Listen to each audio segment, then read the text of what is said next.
No he alcanzado a terminar la preparación de mi siguiente video de escritura académica. Usualmente estos videos pues me toman una fase de preparación donde tengo que leer y revisar artículos ya publicados en revistas, que trato que sean revistas de sociedades científicas colombianas, pero no he terminado el siguiente video que tiene que ver con ya finalizar la parte de argumentación y entrar a la escritura de la introducción. Entonces me dije, bueno, se va a acabar esta semana y no he montado video, ¿por qué no hablas de otra cosa? Entonces se me ocurrió la idea de hablar sobre mi experiencia como director de un programa de medicina, y como hay muy pocos libros y muy poca literatura sobre qué significa ser un director de un programa de medicina, y tal vez existan, no sé, estudiantes de medicina o residentes que en su cabeza o en su mente digan, bueno, algún día me gustaría dirigir un programa de medicina en una universidad, pues ese podría ser un video interesante para ellos. Entonces, pues bienvenidos a este nuevo video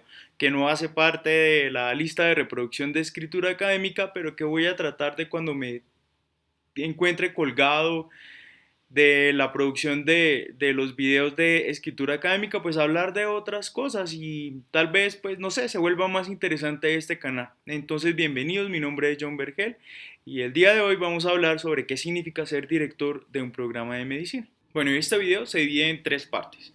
En la primera parte voy a hablar de mis experiencias previas a ser director de un programa de medicina, cuáles eran mis intereses y qué fue lo problemático que encontré cuando tuve la oportunidad de ya convertirme en un director de un programa. En la segunda parte voy a hablar de la teoría que hay acerca de lo que significa ser un director de un programa de medicina, y en la última parte voy a hablar sobre mis experiencias subjetivas de vida siendo un director de un programa de medicina para darle interpretación a esa teoría existente. Comencemos entonces por mis experiencias previas. En algún video anterior, que les dejo aquí el link, pues yo comentaba que en algún momento de mi vida comencé a interesarme por las ciencias de la educación y comencé a estudiar educación, y más que todo mi interés era convertirme en un investigador en currículos médicos. Esa era mi expectativa, pero pues por cosas de la vida y de las oportunidades del trabajo, pues se me apareció la oportunidad para ser director de un programa de medicina y la acepté. Y pues digamos que mis preconceptos y mis prejuicios para ser director de un programa de medicina estaban muy fundados más que todo como en los manuales de funciones de las partes administrativas, donde pues dice claramente qué es lo que supuestamente debería, bueno, lo que supuestamente debería no, qué es lo que debería hacer un director de un programa de medicina desde el punto de vista administrativo. Entonces hay que hacer, por ejemplo, procesos disciplinarios de los profesores, oferta académica, renovación del registro calificado, eh, procesos de autorregulación y acreditación del programa, contratación docente, comités curriculares, admisión de estudiantes, calendario académico, comités de programas, convenios, docencia, servicio, proyecto educativo del programa, guías de asignatura, revisión de sílabus, indicadores de gestión, información para el SNIES, comités de deserción, entre muchas otras cosas. Bueno, eso era lo que formaba mi prejuicio sobre ser director de un programa, y pues yo creía inocentemente que saber de currículo, pedagogía y evaluación era suficiente para ser director de un programa, pero pues la experiencia, los golpes me enseñaron otro tipo de cosas. En ese momento comencé a interesarme, bueno, si yo estoy haciendo esto, ¿qué dice la teoría sobre qué es ser un director de un programa de medicina? Comencé a revisar libros y artículos y me di cuenta que hay un vacío importante. O sea, hay pocos libros y pocos artículos que te dicen cómo ser un director de un programa de medicina. Uno de esos pocos libros y artículos tiene que ver con Leaf y Albert, que publicaron dos artículos en el 2010 y en el 2012, y ellos básicamente lo que dicen es que preguntarse por el significado de ser un director de un programa tiene que ver con la calidad de la educación, que tradicionalmente los equipos de trabajo que se dedican a la gestión del currículo pues siempre han venido siendo liderados por un director de un programa, y que mejorar la calidad del currículo es al fin y al cabo mejorar la calidad de la educación. Sin embargo, pues ellos dicen que hay muy poca atención y muy pocos escritos acerca de pues el significado de ser un director de un programa. Esto al final lo que quiere decir es que hay una brecha teórica sobre cómo prepararte para ser un director de programa. Nadie te prepara para eso. Entonces, al sentir que había este vacío, yo dije, bueno, quiero hacer una revisión de la literatura, quiero hacer tal vez un estudio cualitativo, más de tipo como narrativo, de indagación narrativa, donde yo use mis propias experiencias para poder entender el significado de ser un director de un programa de medicina. Y lo que encontré, por ejemplo, es que Bolman y Galos escribieron un artículo en el 2011. Yo les voy a dejar toda la bibliografía en la descripción de este video. Y ellos lo que dijeron es que básicamente el significado de esta idea, de ser director de un programa de medicina, se relaciona con el liderazgo académico. Y que el liderazgo académico tiene como tres constructos, que son liderazgo, cambio y currículo. Es decir, que liderar académicamente un programa de medicina significa pues liderar el cambio del currículo. El problema es que estos constructos se entienden de diferente manera, son términos polisémicos, tienen diferentes definiciones. Miremos por ejemplo el término liderazgo.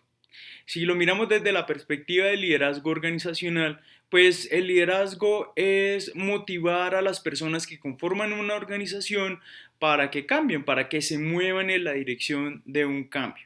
Si miramos el término cambio, pues también es un término que puede ser entendido de muchas maneras. Yo lo entiendo dentro de la perspectiva de la organización académica y es el cambio como la transformación del currículo. Y pues currículo sí que es un término que tiene muchísimas formas de entenderse.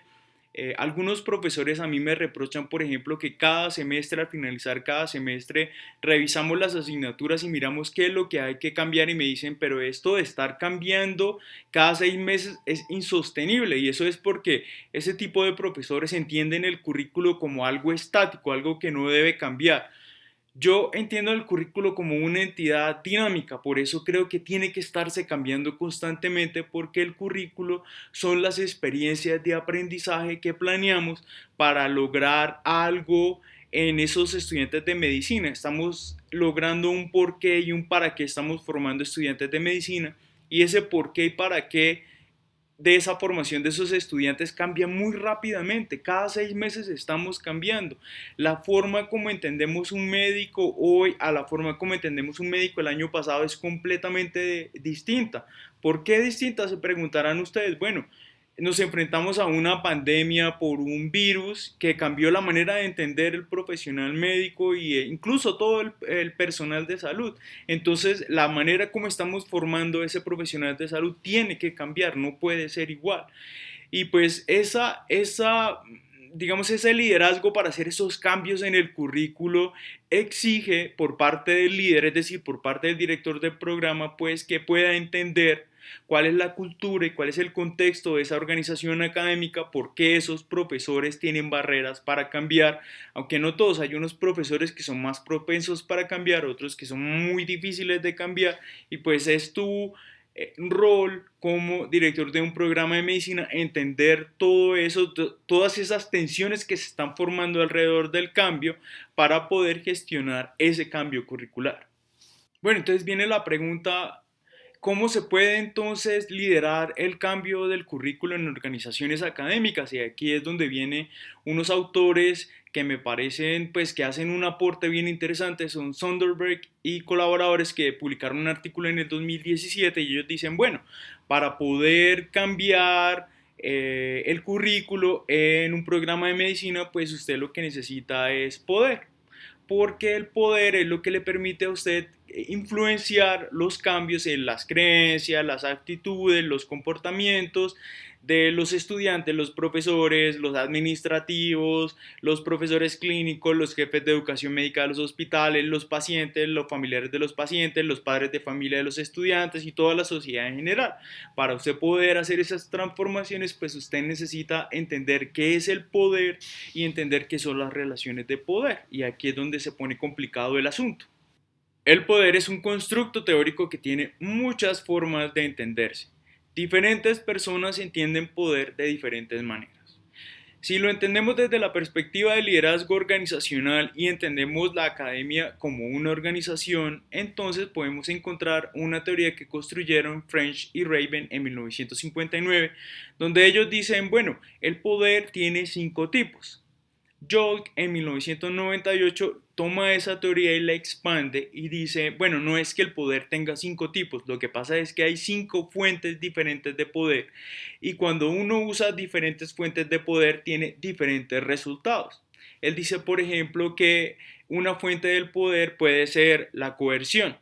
Si usted no cambia esa asignatura, profesor, entonces vaya buscando otro trabajo. La recompensa.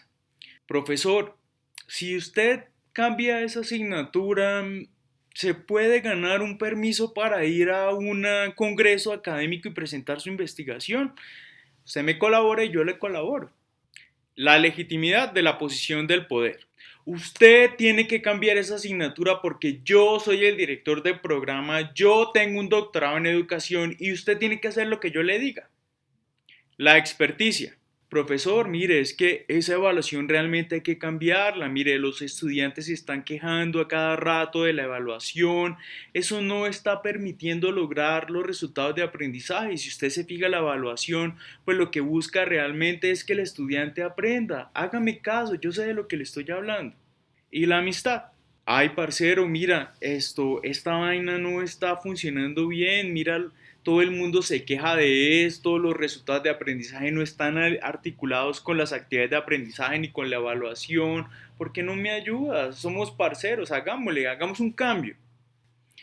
Y pues los resultados, yo dice que hay 3 resultados diferentes dependiendo del tipo de poder de la fuente de poder que yo utilice. Entonces tenemos, por ejemplo, el compromiso, que es cuando el profesor y los estudiantes pues entienden qué es lo que se está pidiendo la transformación y están comprometidos en transformarla y se identifican incluso con el director del programa y dice, sí, este man o esta mujer tienen una idea realmente que nos va a permitir hacer una transformación que nos beneficie a todos, entonces se comprometen a hacer el cambio.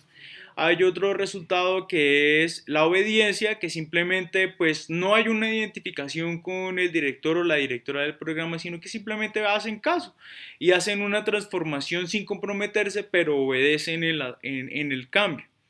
Y hay un tercer tipo que es muy frecuente desafortunadamente, que es la resistencia.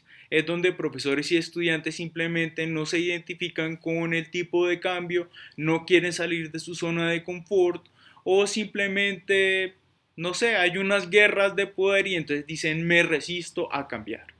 El problema con esta teoría es que solamente se aplica y surge desde el liderazgo organizacional, pero no tiene en cuenta las particularidades digamos, de la academia, de los programas de medicina en particular. A veces una teoría no puede ser transferible a un contexto diferente del contexto donde surgió esa teoría. En este caso revisé el trabajo de Sonderbeck y colaboradores que en el 2017 publicaron un artículo donde realizan o presentan como un estudio que realizaron una investigación cualitativa con directores de programa de medicina o jefes de departamentos clínicos en hospitales universitarios. Entonces ellos lo que hicieron fue tratar de entender cómo ocurren los cambios en estos contextos y encontraron 2 constructos teóricos, es decir, ellos entienden ser director de un programa de medicina desde una teoría del poder y desde una teoría de la resistencia. Bueno, para poder entender esto, primero tengo que explicar escueta y rápidamente cómo se crea la teoría en la investigación cualitativa. Y es que cuando tú estás haciendo un estudio cualitativo, comienzas a estudiar un fenómeno desde las experiencias subjetivas de las personas y en esas experiencias tú vas identificando ideas repetidas. Cuando interpretas esas ideas repetidas generas unos temas y cuando agrupas temas que se parecen, que tienen similitudes y los interpretas generas un constructo teórico que es un concepto abstracto que intenta explicar el fenómeno que estás estudiando. Entonces en este caso ellos interpretan el poder desde 2 temas. Un tema es el uso de la influencia y el otro tema es la carencia de autoridad. El uso de la influencia se interpreta porque ellos identificaron varias ideas repetidas entre las experiencias de los directores del programa, de programas que ellos estaban estudiando y lo que encontraron es que estos directores de programa tenían libertad para hacer cambios en el currículo y que ellos creaban formas distintas de influenciar a los profesores y a los estudiantes formas distintas a las tradicionales, como por ejemplo la coerción y la recompensa, pero que ellos sentían que su misión era poco clara. El segundo tema de este constructo teórico de poder es la carencia de autoridad, y esto se entiende porque lo que encontraron estos investigadores con estos directores de programa y jefes de departamentos clínicos, académicos, es que ellos percibían una falta de estatus al ser un líder académico porque entendían que profesores y estudiantes de medicina veían o percibían a los líderes clínicos o a los líderes de investigación con más estatus y más autoridad que un líder académico en un programa de medicina. El segundo constructo es resistencia, y pues este ya es, digamos, lo malo de tu trabajo como director de programa, y es que lo que esos investigadores explican con la resistencia es la forma como se encuentra la resistencia entre profesores, estudiantes, administrativos, sociedad en general. Lo que ellos dicen es que eso tiene que ver con unos conceptos de cultura, identidad y obstáculos de la organización.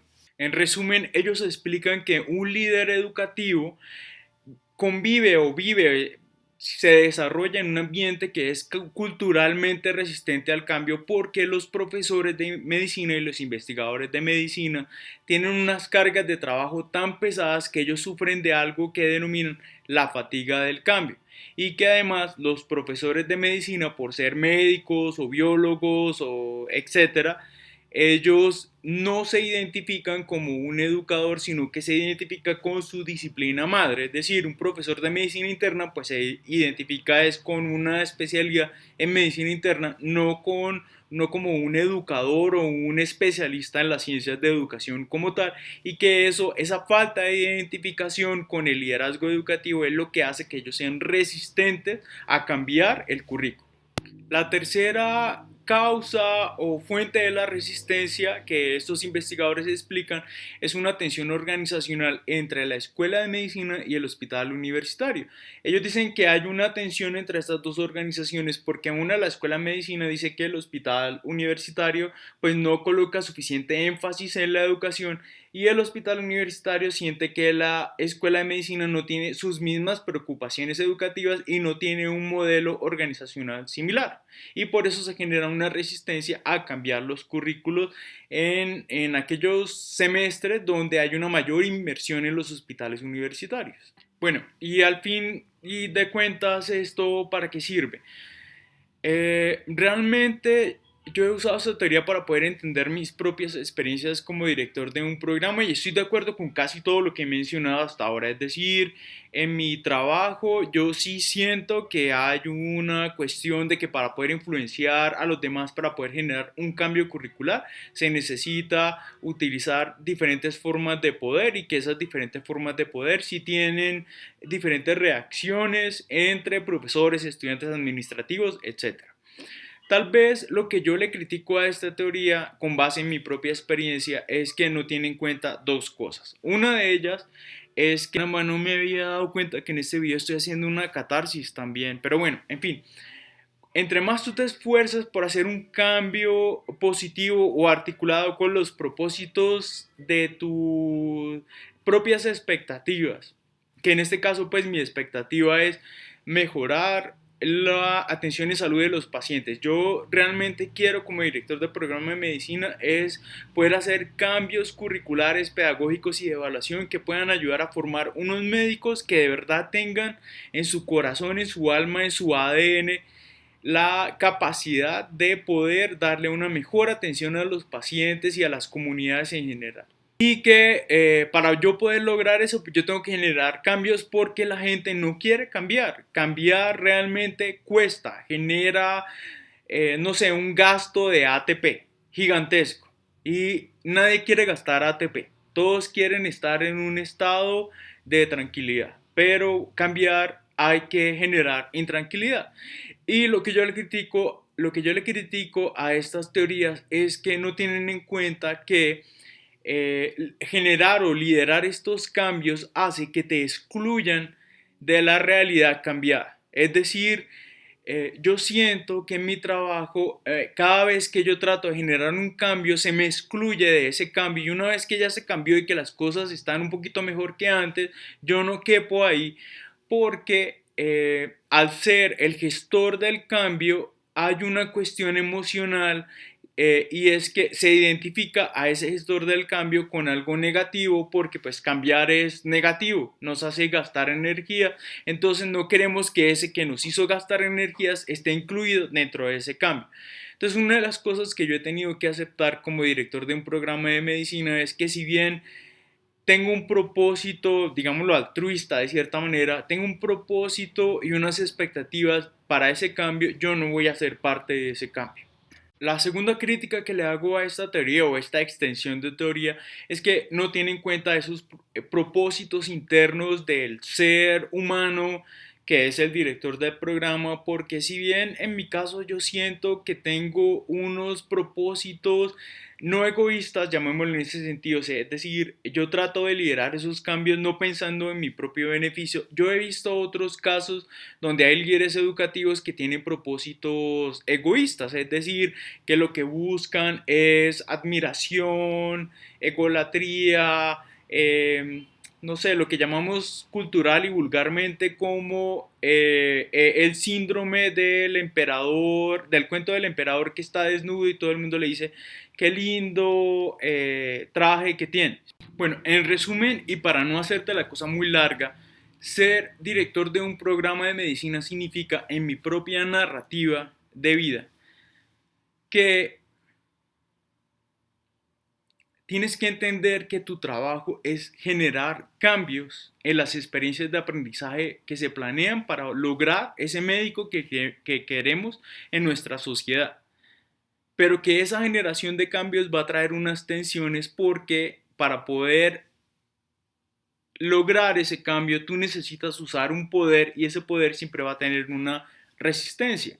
Y que en la manera en que tú entiendas esas tensiones entre poder y resistencia, vas a poder hacer un mejor trabajo en el sentido de que vas a tratar de, no digamos minimizar, pero sí poder evitar que esas tensiones obstaculicen el cambio, porque lo que tú estás logrando, lo que tú estás buscando es que se genere un cambio. Y en la medida en que tú no generes cambios y que mantengas el status quo, no estás haciendo un buen trabajo. Pero que hacer un buen trabajo significa que esa realidad nueva que se va a crear con el cambio no va a ser parte de ti, o tú no vas a ser parte de ese cambio, porque cambiar genera emociones negativas y como tú fuiste el gestor del cambio, a ti te van a excluir de esa realidad. Y eso es algo que tienes que aceptar en el momento que tú decidas, listo, quiero ser director de un programa de medicina. Bueno, eso ha sido todo por hoy. Espero que le haya gustado este video. Nos vemos en la siguiente semana para hablar ya, ahora sí, de escritura académica. Muchas gracias.